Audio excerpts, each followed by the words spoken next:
What's up, YouTube? Welcome back to the channel. I know it's been a little while since I've done a video, but I've kind of been thinking I don't want to just keep on doing the same thing over and over again. I don't want my channel to become stale with the type of content. So what we're going to do in this video, we're going to go ahead and we're going to put some fuel in the old blue tractor here, and we're going to spray just maybe about an acre worth of my hay field. That was the last thing that I mowed. It kind of rained this morning, and after the rain, it's the best time to spray what I'm spraying. We're going to spray a little, then we're going to do a little farm tour, a little farm history, and we may finish up this video by hooking up my disc mower. Hope you guys enjoy and appreciate y'all for watching. So we went ahead, we've put our spray in this, and then we're going ahead and filling it up with water. We're only going to fill it up about halfway though, for no more than what we're doing. This is just a simple 55, 60 gallon 3-point hitch sprayer. It's got a valve on the front where you can turn it to fan out. See that nozzle right there at my finger, and that's what we're going to be using today. Or you can turn the other valve and it'll come out of this pistol wand grip. I'd eventually like to have a sprayer one day that had booms on it. I know some people don't really like it, but you can spray in pretty much almost any condition with a boom sprayer.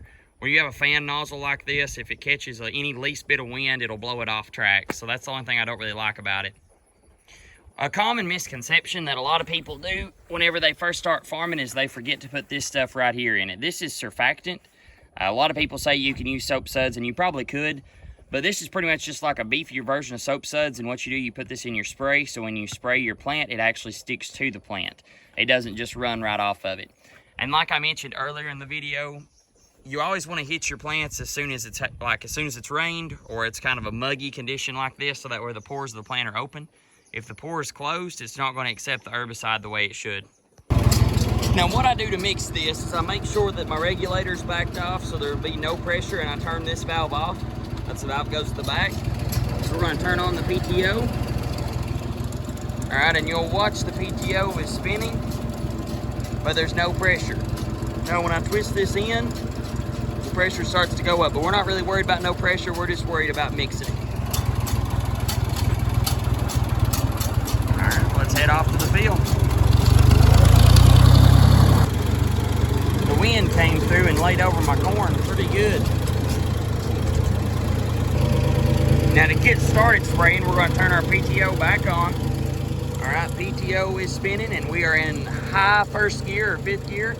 I'm going to open up this valve and you'll see it. And then I'm going to adjust this till about that, and then as soon as I give it throttle, it should be pretty good.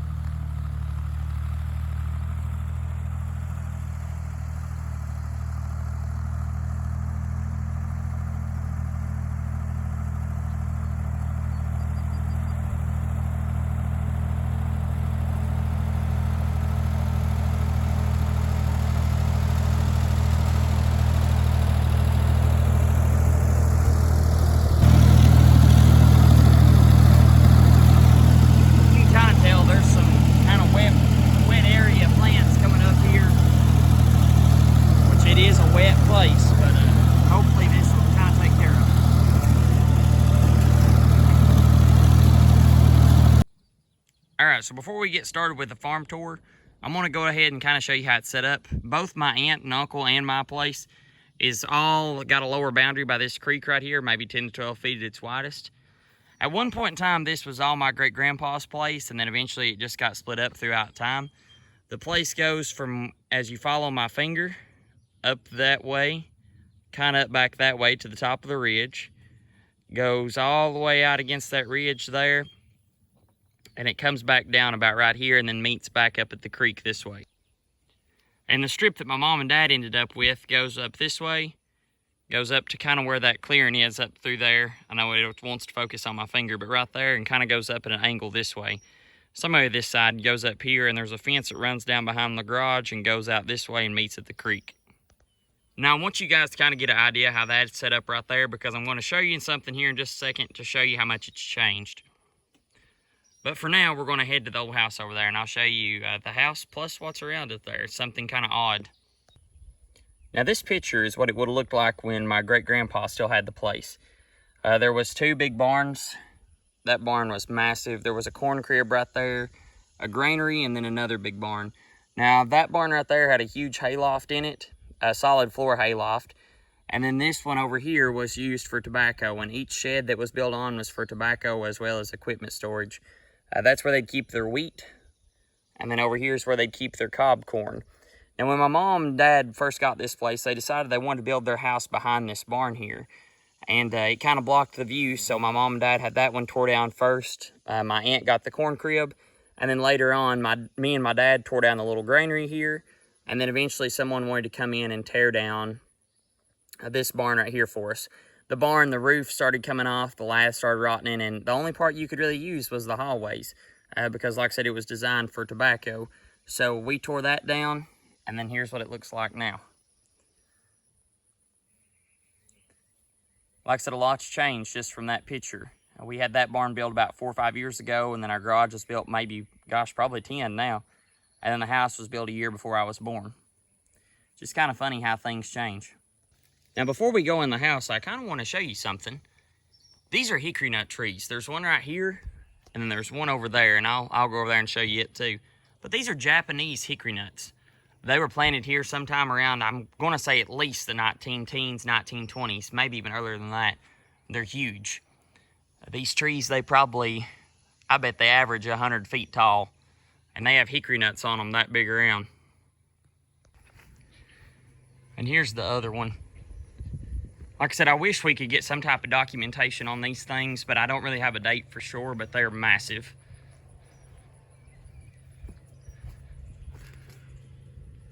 Huge. Now these are how big these hickory nuts are. A lot of people don't really believe us when we say how big they are, but they're massive. There's a quarter for reference. Now this house here was actually built by my great-great-grandpa around the turn of the century, 1900. No one hasn't lived in it since the early 2000s. My great-grandma was the first person to live in it. The house is about like the old barn is. It's just falling apart, not really worth saving. The seals are rotting out underneath of it. So, not really worth much other than, you know, sentimental value. But we're going to go ahead and we're going to take a view of the inside of it. Okay, now if there's any critters in here, you guys will be the first ones to see them there with me. You can already tell there's a bird's nest or a squirrel's nest or something up in here. This was the kitchen. Old stove from probably the 50s or 60s.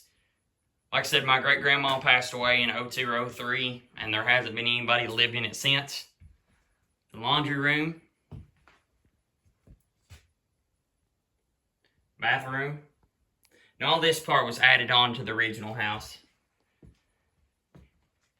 Here's a dining room, and there is a big trap door under this table that takes you to the cellar. Old Kermit hanging on the wall over there. Here's the living room.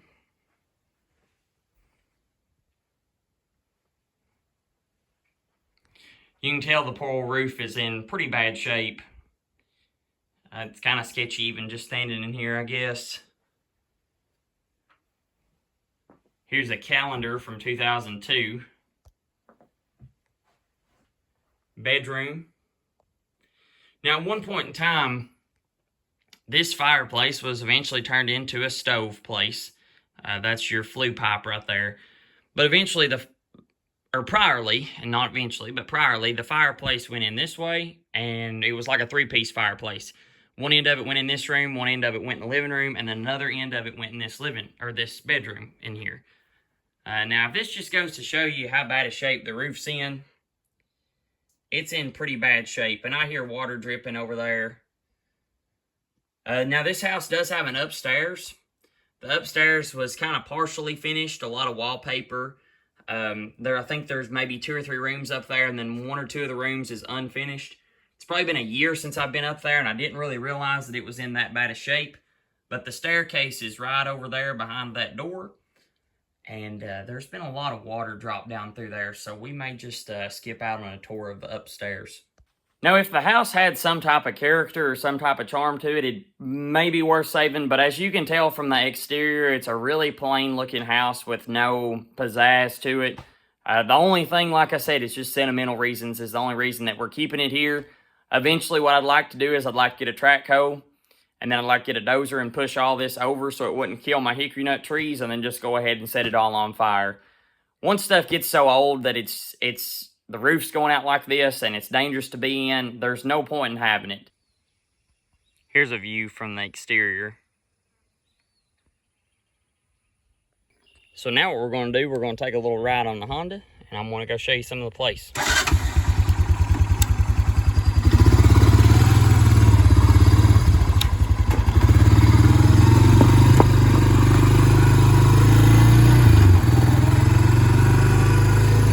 Now this right here that you see fenced off, all the way out through there, it was just really, really bad rutted. Like the cows had wore it out, and a couple years ago, we had somebody come under the dozer and smooth all of it out, but it's just about straight up clay. So it's really been hard to get a stand of grass on it. So right now we're just about taking a stand of grass or weeds to keep it from washing away. All right, so we made it to the top of the hill over on this side of the place. Pretty good view. Now this pasture up here, I haven't really done much with it this year when it comes to spraying. I have bush hogged it once, but where I don't really have any cows of my own yet, there's really no point in me putting money in this pasture and not getting any return out of it. And that's the biggest thing about farming. If you've got a lot of money and just want to do farming for fun, it's all right to just dump money at stuff. But if you don't really have a lot of money and you want to farm, you need to make sure you're getting some type of return off of it. And like I said right here, it's really too steep to mow for hay, and you can tell it's pretty weedy, but I don't really have any money coming off of it. So that's why I haven't put the money spray-wise into it. But eventually, when I get some cows, I'm going to spray it, and I'd really like to re-drill it and things like that. All right, so here's one side, and I'll meet you over on the other. If I don't end up buying another farm somewhere else eventually, I think right here would be a really pretty place to build a house. Have a big oak tree in your front yard. Tear down that old house so it wouldn't be an eyesore. But like I said, you take for granted a lot of times where you live. It's real pretty country up here. I've thought about trying to maybe make a hay field out of this. It's pretty flat, but I don't really know if it'd be worth my time coming up here. It's only probably 2 acres, if that. It'd be kind of neat to put alfalfa up here, but I know the ground is in really, really poor shape, and it'd take a lot of money to get to where it needs to be. All right, so now we're going to head through these gates right here and head up the edge of this holler.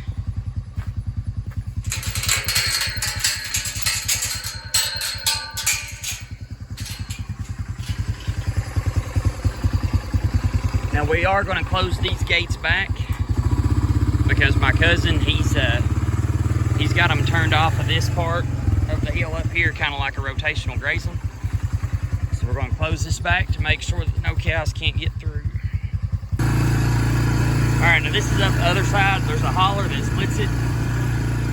Now, back in there, at one time, I swear I wanted to think that about had to be cleared out. It's really flat laying holler. It's actually a lot flatter than this hillside right here. We may have to go hunting for these things once we get up here.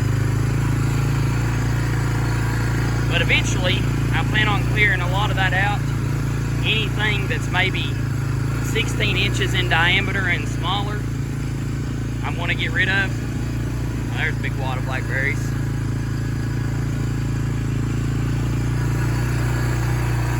We'll head to a good spot up here.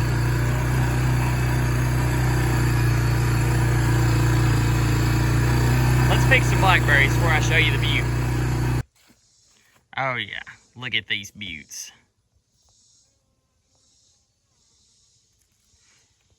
Now the easier they are to fall off the vine, the better they are. Be very careful though, because they are thorns. That one looks like a good one. Oh yeah. And you can tell also because they're wanting to bust in your hands. But these are good enough to just go ahead and eat.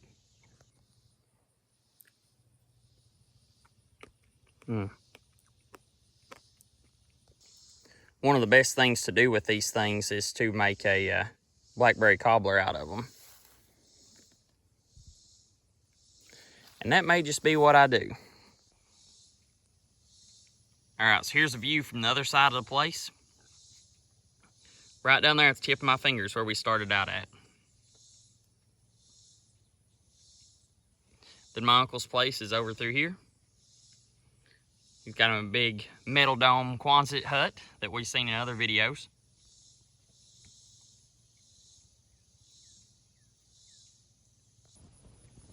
Here's a view from his side. Pretty neat how our watering system works on this place. We've got a well that's plumb down there. And this well has got water that's pumped up to this big tank, about 1,000-gallon tank. And then water is diverted by gravity to flow down this way to that water. And there's a water out that way. There's a water down in the field there. Like I said, it's funny how everything is just pushed down by gravity. There's his cows enjoying the shade on this hot day. Well, I guess I should take back that I don't have any cows. Technically, I do have one cow, and she's pretty easy to spot. I guess you could probably guess which one she is. She's the white one. She's a Charolais that I bottle calf raised, and I guess she's probably at least 11 or 12, and she's gave me at least 7 or 8 calves since she's been alive. So she's been a really good cow. When I say that I don't really have any cows of my own, I'm saying that I don't have a fence that's my own with cows on my own. My uncle's nice enough to let me run this one cow with him, and he has. So that's kind of helped me out. Some of the calf checks helped me get through school, helped me get certain things, so that was pretty awesome of him. My uncle must have heard me talking about him. He ended up coming up the hill there and checked on him and made sure he's doing all right. Like I said, it was pretty nice of him to let me have that old cow and let me raise all them calves that I have off of her. Well, there was a little farm tour, guys. I hope you all enjoyed the video. You got to see a little bit of spraying at the beginning and a little farm tour throughout the video. Hope to keep some more videos coming, guys. Thank you all for watching.